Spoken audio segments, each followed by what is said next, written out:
자, 민주당 쪽 얘기도 한번 해보도록 하겠습니다. 코인 논란 빚었던 더불어민주연합 소속의 김남국 의원 얘기인데요.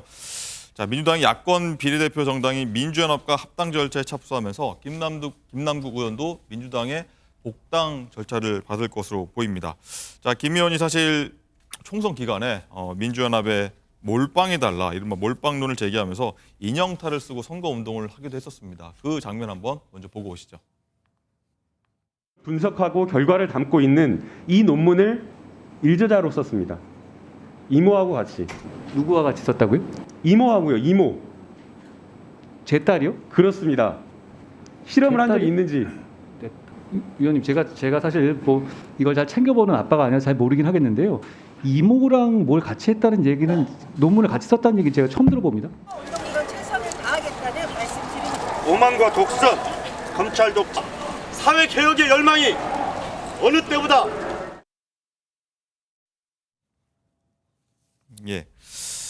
자, 이종훈 실장님 어떻게 보셨습니까?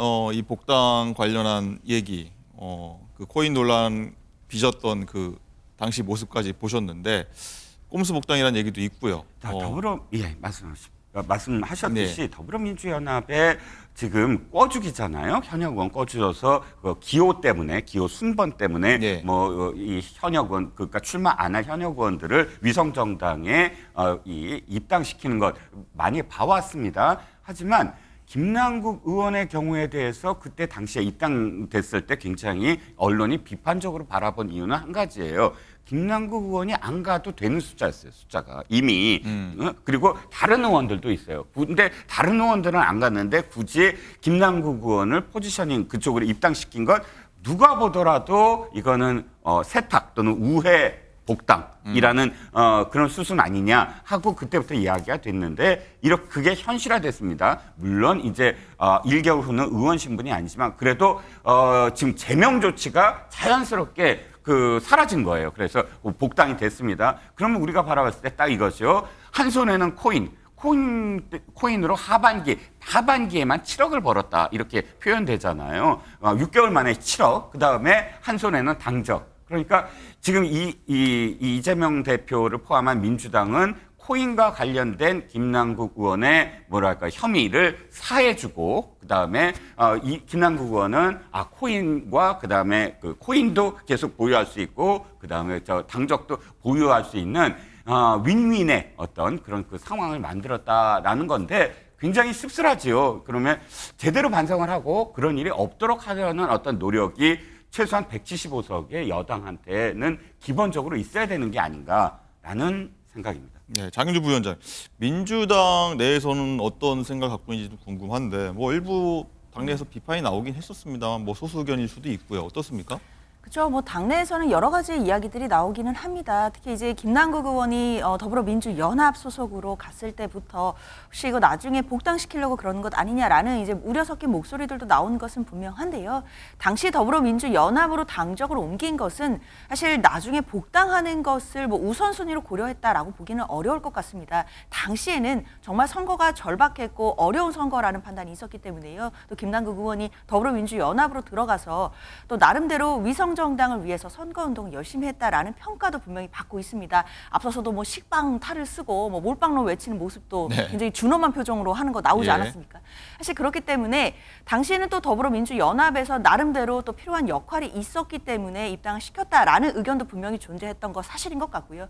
물론 김남국 의원이 일으켰던 여러 가지 논란들이 있습니다. 특히 이제 회의 시간, 본회의 시간이나 상임위 회의 시간에 코인 거래를 한 것 아니냐라는 지적에 대해서는 사실 김남국 의원도 또 사과를 한 바도 있었거든요. 근데 그거 말고 다른 불법적인 요소라든지 또는 탈법이라든지 어떤 무슨 비자금이라든지 이런 의혹에 대해서는 현재까지 아직 밝혀진 내용은 없는 것이고 그렇기 때문에 김남국 의원이 물론 이제 복당 수순을 밟게 될 것으로 보이긴 하지만 코인 거래를 했다는 것만으로도 이제 비난을 받을 단계는 지난 것 아닌가 이런 생각은 해봅니다. 예. 자, 얘기 나온 김에 이 얘기도 한번 잠깐 짚도록 하겠습니다. 총선 선거 보조금 약 28억 원을 위성정당들이 어떻게 보면 챙겼다는 표현이 요새 신문에 보니까 많이 나오는데 2달 만에 사라지게 됐습니다. 그래서 이 문제 진짜 22대 국회 개원하면은 이 문제부터 좀 처리하고 하면 어떠냐라고 지난번 위성정당 출연할 때부터 계속 얘기 나왔었는데 어떻게 보십니까? 그렇죠. 양당이 모두 다 지금 비판을 받고 있습니다만 이 문제야말로 비판의 어떤 경중이 좀 달라야 된다고 봅니다. 국민의힘은 처음에 이 준연동형 비례대표제가 패스트트랙으로 얘기가 됐을 때부터 반대를 했고 이것이 만약 통과되면 위성정당이 난립할 것이다. 그리고 이 당도 그걸 만들 수밖에 없다라고 이미 이야기를 하면서 국민들과 또는 상대 당에 설득을 했어요. 이건 정말 파행이다. 이렇게 가지 않아야 된다. 하지만 도리어 민주당은 어떻게 했냐면 그런 일이 없다. 그리고 우리는 정의당 등 소수당에게 기회를 주는 것이다라고 하면서 그 선거가 끝나자마자 그 얼굴을 바꾼 게 바로 민주당입니다. 정의당도 거기에 굉장히 분노를 하잖아요. 약속을 해놓고 위성정당을 만들고 해서. 그런데 이번에 또 기회가 있었잖아요. 이탄희 의원. 이거 최소한 위성정당 방지법을 만들자. 위성정당, 그러니까 준연동 비례대표제를 선도했던 민주당이 만들자 해놓고 자기의 의원직까지 걸었는데도 불구하고 그대로 그냥 위성정당으로 갔습니다. 앵커께서 말씀하셨듯이 이미 국민들은 이 꼼수 위성정당에 대해서 비판적이고 절대 다음에선 안 된다는 어떤 국민적 공감대가 저는 있다고 봅니다. 네. 그렇다면 민주당이 결자 해지를 해야 된다. 175석에는 의석도 갖고 있고 이 제도를 주도한 정당이기 때문에 이 문제와 관련해서는 더 이상 4년 후에도 또다시 꼼수 위성정당을 만드는 법을 그대로 둔다고 한다면 그야말로 국민의 준엄한 심판을 받을 거다라고 생각을 합니다. 네. 자, 민주당도 굉장히 고민이 총선 앞두고 많았던 걸로 기억을 하는데 자, 민주당 결자해지 하는 겁니까? 이종호 실장 말 표현 그렇죠. 빌리자면. 일단 뭐 이 실장님 말씀대로 선거제와 관련해서는 여야 간에 이번 22대 국회가 좀 문이 열리자마자 좀 깊이 있는 논의가 좀 이루어져야겠다라는 생각은 듭니다. 특히 이제 위성정당을 양당 공이 만들다 보니까 이런 보조금 문제까지 나오게 되는 것, 국민 입장에서 봤을 때는 참 눈높이에 맞지 않는다라고 볼 수 있을 것 같은데요.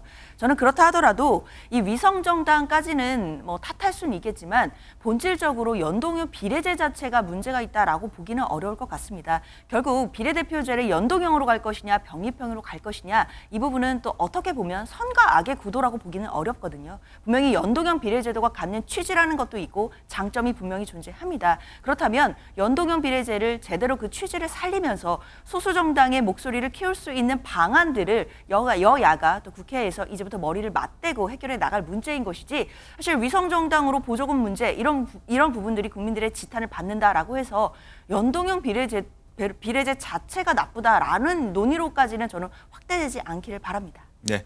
여야가 정말 머리 맞대고 진지하게 고민했으면 좋겠다. 이런 국민들의 생각이 있는 것 같습니다.